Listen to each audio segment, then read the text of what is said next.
Governor Michelle Lujan Grisham just announced that from Monday, New Mexico returns to the strictest form of shelter in place, meaning that nobody is to leave their homes unless it is an emergency, unless they need to get emergency medical supplies or food supplies and similar senses of emergency. We've been expecting this for quite a while. All non-essential businesses and non-profits must cease all their in-person activities. And the gating criteria for reopening are quite a long way off.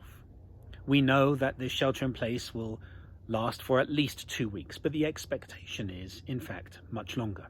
For example, the R rate, the transmission rate, needs to be 1.05. It's currently 1.23. The average number of daily cases will need to be around 170, whereas currently it's around 1,200. And that means that we all have a lot of work to do. We need to stay home. We need to stay separate. Of course, places of worship are allowed some occupancy.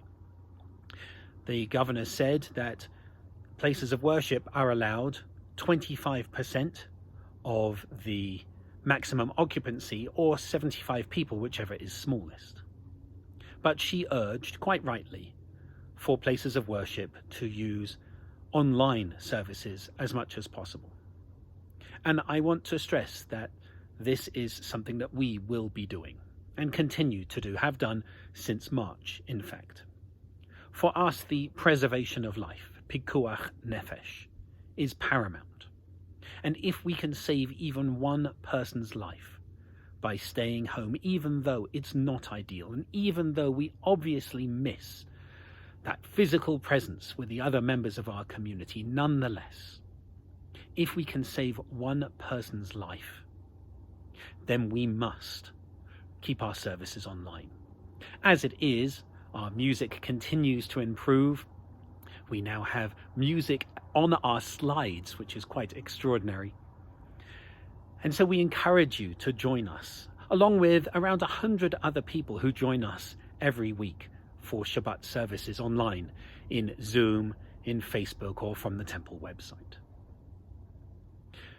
None of us are immune to this. You are not immune to this. That simple social event in the backyard, the book club, the friendly social distanced afternoon tea, has the potential to kill a member of our community. That's how seriously we must take this virus. A number of us have seen the real effects, short and long-term effects, of this virus on other people. It's now getting to the point that many of us know someone who lost their life due to this virus.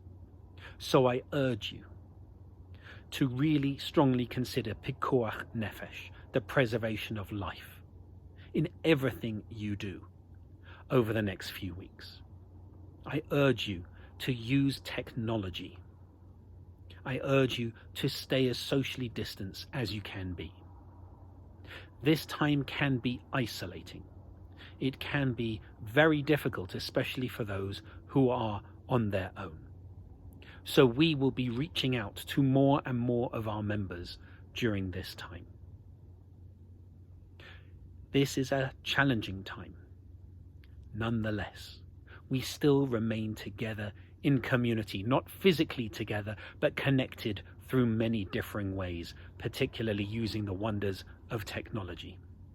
And so I invite you to join us, either on Zoom from the Temple website or on Facebook, along, as I said, with around 100 other people this evening for our Kabbalat Shabbat service. Tomorrow morning for our Torah study, and you can find the link for that in the e-digest, for our Shabbat Shacharit service, and also for Havdalah at 6:30 tomorrow evening.